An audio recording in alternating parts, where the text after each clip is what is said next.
தென்மதுரை வீரனுக்கு என்னுடைய மாமனுக்கு தேக்குமர தேகமடி அம்மா அம்மா.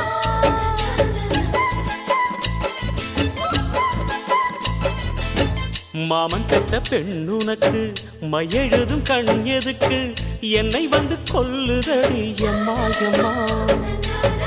ஆத்திலே நான் குளிச்சேன், ஆசையா நீ புடிச்சேன், தோளத்தான் நீ புடிச்சேன், சொர்க்கத்தை நான் புடிச்சேன். அடடா, ஒரு அங்குலம் அங்குலமாக நீ ஆசையில் முத்தங்கள் போட அதை என்னென்னு சொல்லுவேன், எப்படி சொல்லுவேன் நானே.